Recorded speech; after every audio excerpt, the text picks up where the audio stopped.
Breaking news this morning into the Region 8 newsroom. Federal Trade Commission does have the authority to go after these spammers. That is, if the agency can even track them down. We did obtain these emails. If you've ever had someone close to you commit suicide, you know it's something that just sticks with you. Now, that's something that you might want to check into because accreditation means accountability. For those of you who weren't able to make the road trip down here to Mobile, we figured, hey, let's bring you the ultimate bowl experience, and what better way to do that than bring you smack dab in the middle of the madness. With the weight loss journey underway, I think they're all just excited to get those first results, those first few pounds lost, and of course we'll be alongside for the ride.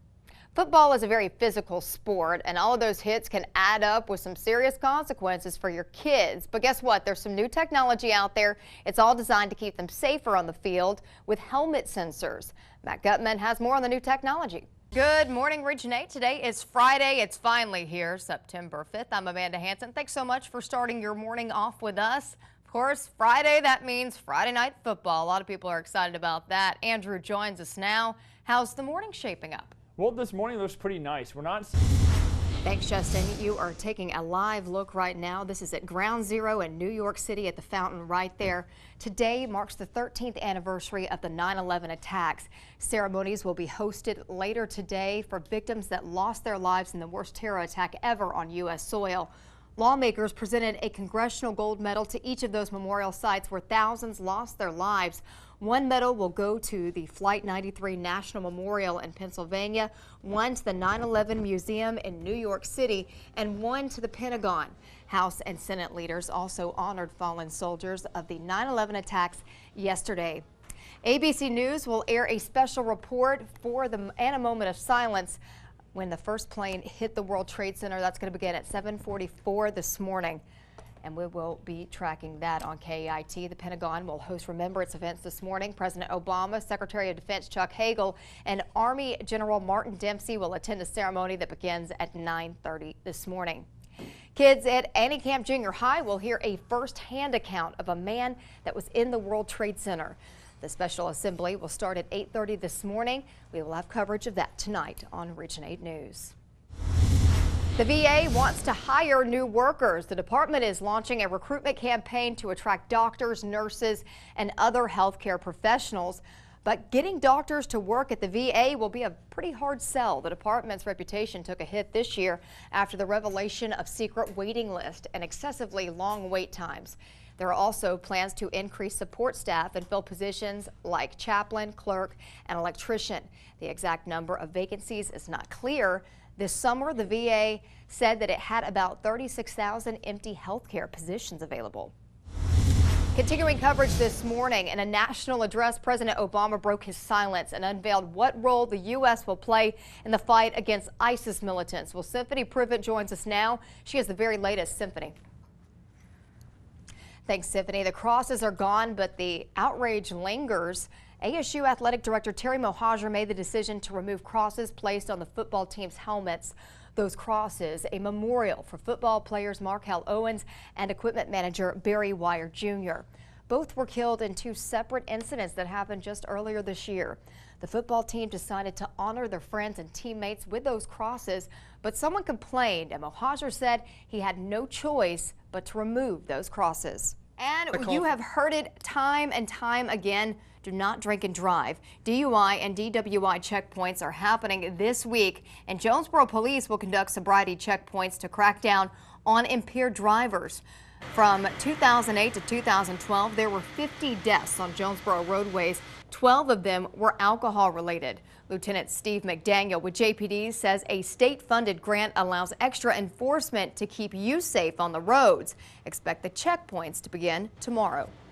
Just like they said. We now know more about the mob attack at a Kroger grocery store in Memphis. Police say it started between two groups of girls at a nearby CC's Pizza and then spilled into that Kroger parking lot. 10 of 11 teens charged were in court yesterday. It's all over this attack. It was caught on camera. Just dramatic video, hard to watch, but one mom says that her kid is innocent. She says that he showed up to give his statement to police when officers arrested him.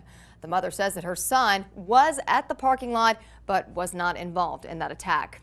We don't want to see people being treated like this. In response to those attacks, a group joined together to form a mob of their own. It was called the Love Mob. More than 100 people were out yesterday with signs encouraging peace and love. 6:37, investigators say that more arrests are expected in the Holly Bobo case, and they're exploring the death penalty for the two men charged with her murder. Holly Bobo's family is mourning the loss of the Tennessee nursing student. And at a news conference yesterday, the family's attorney said that they are thankful for all the prayers and that they know Holly is in a better place. Police confirmed a human skull found in a remote area in Decatur County, Tennessee was Bobo's. She'd been missing since 2011.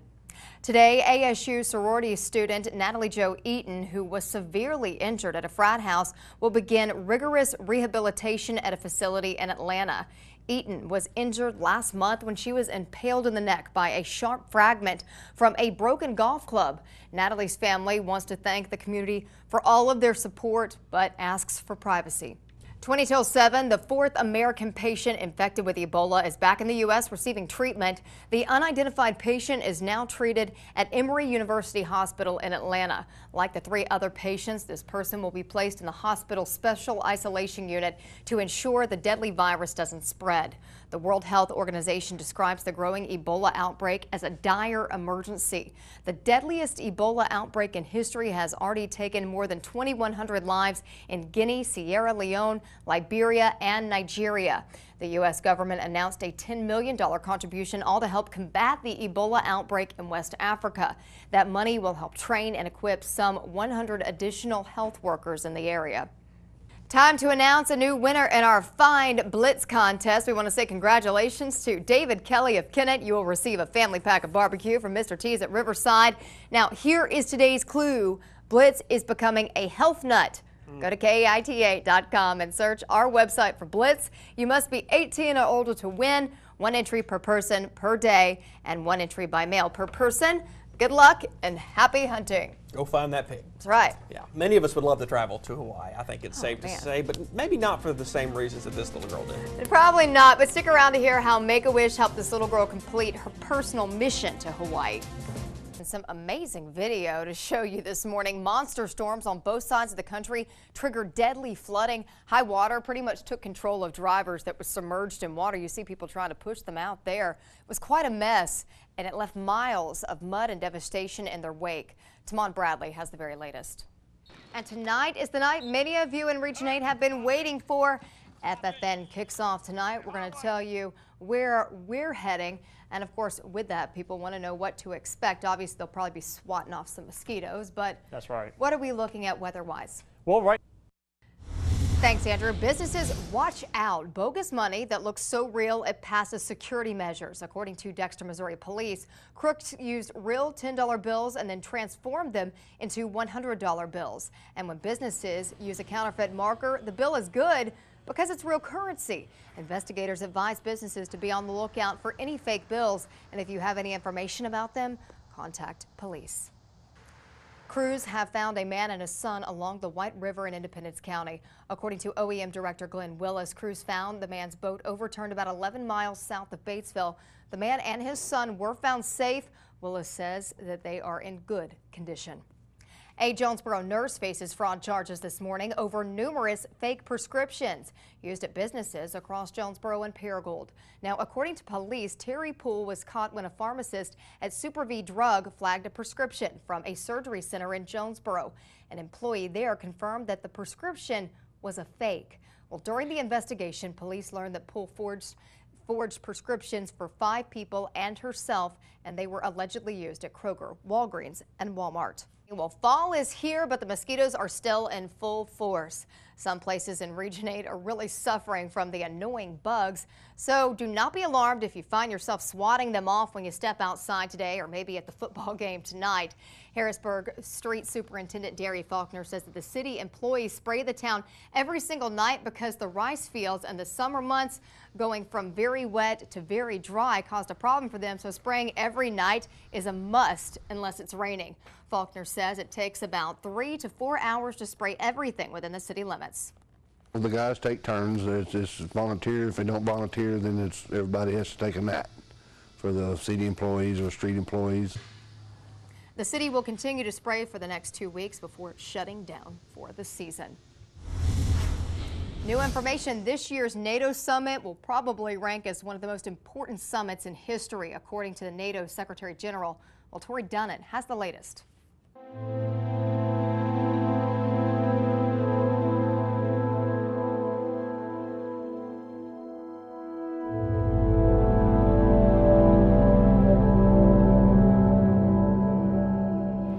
They're all real hard.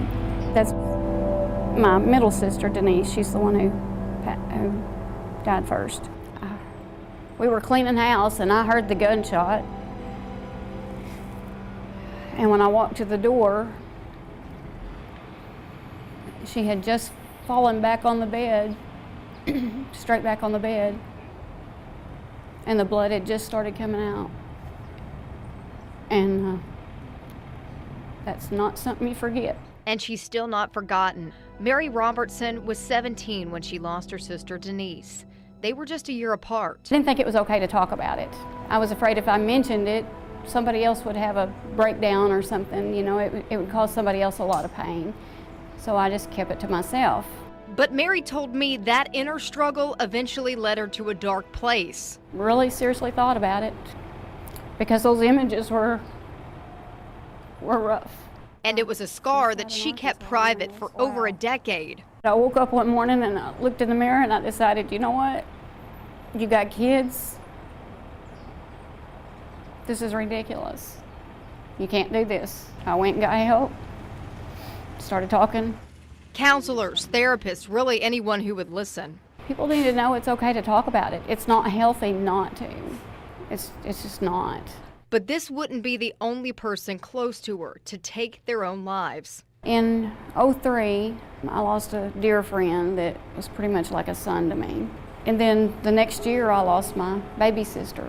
I mean, Denise was hard. Denise was really hard. But then in a way, Angela was harder because I had a lot more time with her. We were so close that we were talking 2 or 3 times a day. After she lost both of her siblings, Mary felt she had to be the backbone for her mom. She had told me for years that there is no other loss like losing a child. She was right. She was right. Almost 2 years ago, Mary lost her stepson, Sean. He loved hunting and fishing and his boys. Sean was 27 when he committed suicide, leaving his 2 young children behind. When we lost him, I started going to support groups. But the closest one she could find was in Searcy. You had to drive. There wasn't one in Jonesboro.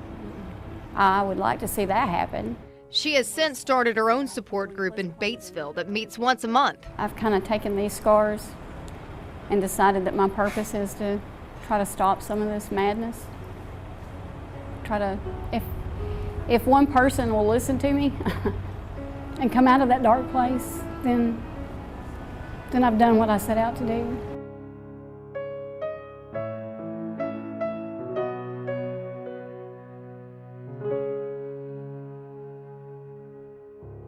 I know personally what it feels like to lose a family member and people close to you to suicide. So please, if you are in a dark place, like Mary said, don't be scared to talk about it. We have the number for the suicide hotline at the bottom of your screen.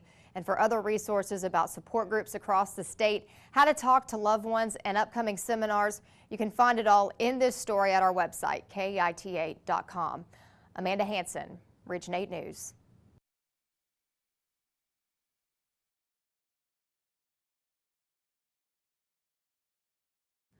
Arkansas State Police have never released what exactly happened inside the house where Rebecca Gould was murdered, but they do say it was brutal. You're about to hear from police about the investigation and where it stands now, and a father still struggling with the loss of his daughter. She said to me, "Dad, I'm very proud." Sorry, Amanda. Larry Gould remembers the last conversation he had with his daughter, Rebecca. 8 years after the 22-year-old's brutal death, he's still looking for answers. As a dad,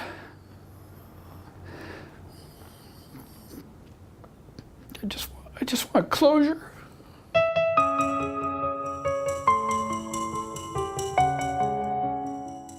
September 18th, 2004. It was a weekend like any other. Her and her sister would travel back to Stone County. It's their normal routine on weekends. Special Agent Dennis Simons with Arkansas State Police says the two went to school in Fayetteville. This particular weekend, Rebecca stayed at a friend's house just outside of Melbourne. It was nothing unusual. She was seen around Mount View. She was seen around Melbourne. She was acting normal. Didn't seem to be in fear for her health or safety. Rebecca's sister realized something was up when she didn't show up Tuesday to head back to school in Fayetteville. When police came to check out the house where she had been staying for the weekend, they found her car, her keys, wallet, and purse were inside, and it was apparent that things didn't add up. Led them to believe that there was some sort of violent crime may have occurred inside the house. It was at that point the search began. Flyers, we stopped cars, we were on the roads with signs, handing things out. We made these up and everybody, of course, wore them. And every day that went by, there was the slow feeling that something really had happened here that I didn't want to accept. 7 days after reported missing, Rebecca's body turned up a couple miles south of Melbourne in a wooded area off Highway 9. Then reality sets in. You realize that she's never going to be there anymore. It was at that point the missing person case turned to a murder investigation. In the beginning, they wouldn't release a lot. I mean, everybody became a suspect. Agent Simons and other investigators conducted over 100 interviews. We feel like some of the people we interviewed who knew Rebecca have not been totally forthcoming in the information. 2 months into the investigation, suspects were identified. These people have not been ruled out. But to this day, police have never released what exactly happened to Rebecca. There's a lot of rumors locally of what happened inside the residence, but law enforcement knows, and the person that killed Rebecca knows. So we're not releasing that information. Do you think she knew her killer? Yes. Do you think she knew? I think so. From what we found at the crime scene, she was very familiar with the person who had done this to her. Now, with the 9-year anniversary of Rebecca's death just over a month away, But my hope is that people will see this, and it may be just the right thing that puts it together to have somebody arrested. but until that day comes, My driving force to get through this has always been her. Rebecca was a girl that, had she been given a chance, could have absolutely been anything she wanted to be. Special Agent Simon says state police and the Izard County Sheriff's Department is still continuing to follow leads and ask if you have any information, no matter how small, to contact the Sheriff's Department at 870-368-4203 or ASP at 800-553-3820. Tips can also be sent to info@asp.arkansas.gov. Amanda Hanson, Region 8 News. These are just a few of the pictures of the mold I found in the rental home where Iris Greenway lived with her 2 children. You can see the walls are covered with this dark stain from the baseboard to the window seal. All over the home, really. She claims that her landlord, Ralph Wood, called 2 companies to get an estimate about how much the mold removal would cost. One didn't want to risk their health. The other said that Wood would not like their estimate. In the end, neither company was hired, and she says the mold is still there and it may have made her sick. I couldn't breathe. My rib cage feels like they're caving in on me. How frustrating has this been? Very. This is Iris Greenway's rental home at 616 North 7th and a half Street in Paragould, where she's lived for 9 months. When she found out about it, she called her landlord, Ralph Wood, about it back in November. When we started moving things, we found the hole, more mold, and then it goes all the way around, even in the windowsills. This is how the home looked back in February.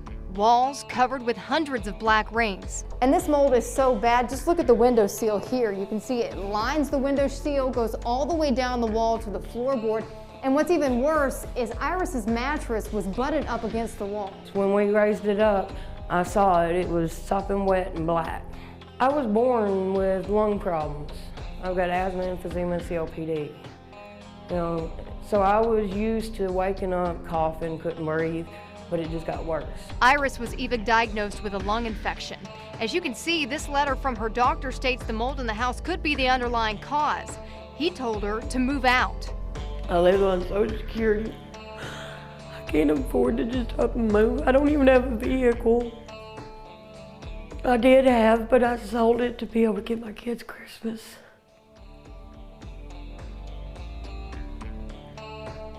He charges $525 a month here. What exactly is growing on these walls? I pulled my own sample and went to the Department of Biological Sciences at Arkansas State University. Now we're ready to look at it. Where Dr. Martin Huss put it under the microscope. The load of spores in the sample that you brought me is very high. I mean, that's not a minor amount. You do have a variety of things on here. I definitely see alternaria and cladosporium. They're both quite prevalent. Both are common indoor molds. Oh, I see it, yeah. Under the microscope, all those brown clusters are alternaria. Cladosporium is often what you find on a shower curtain. Now, if you just have like a little patch of mold, then, you know, we're not talking about taking down the entire wall. Yeah. You know, what you're showing me is an extreme example, but if you had like just like a little tiny patch of mold, you probably could use a disinfectant. Again, based on your photos, I would think that you'd have to take more aggressive steps. Huss says the biggest thing is finding the underlying problem. These molds thrive where there's access to moisture. If any sort of moisture coming into the house, either from the plumbing or from outside source, you need to correct that problem. What's going to end up happening is 6 months, a year later, you're going to end up with the same problem. Dr. Huss says he wouldn't want to be living in a home with that amount of mold. Personally, I wouldn't want to be breathing in this much stuff. See these round circular areas? Those represent individual colonies producing large numbers of spores. Remember, a lot of these molds, they're naturally occurring in the environment, but we just don't sleep with them every night. Dr. Shane Spites says when it comes to these type of molds and your health, it often depends on the individual. We've seen all over, like I said, all over the place, from seeing them in the clinic with a little bit of runny nose and cough congestion to in the intensive care unit. Spites says mold infections are not like viral or bacterial infections and could mean weeks or months of treatment, not to mention costly. When it comes to Iris's condition, Spites says the mold can pose more of a risk. The problem with people with asthma or COPD is you're going to have more frequent flare-ups. Those flare-ups can be life-threatening, and we see that frequently. You've reached the offices of Ralph Wood. I left several messages with Ralph Wood, the owner, but he never returned any of my calls. I did some research on his background and found that Ralph Wood was cited for failure to abate nuisance upon 2 different occasions, once in 2004 and another in 2010. Officials with Paragould Police tell me that type of violation is in regards to maintaining a property. The department no longer had a record of the report from 2004 because of software changes, but the incident report from 2010 did not have a description of the cause, only to say Mr. Wood was cited to appear for a location at 302 South 22nd Avenue. Well, he told us that this heater here works. When Iris and I wrapped up our interview, she had one thing in mind.